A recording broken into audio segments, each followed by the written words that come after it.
Hey guys, punta muna ako doon sa Lidl store. Yan na yung Lidl. Yan, papunta ako doon.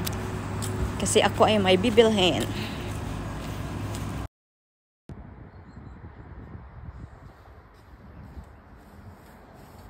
Discount. Andito na sa Lidl.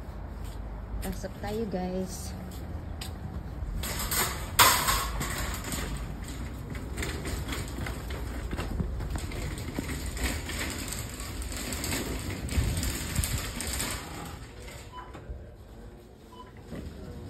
Dito na tayo sa loob.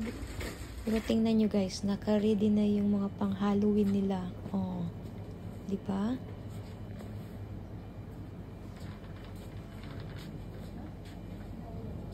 Thanks for watching. Bye-bye.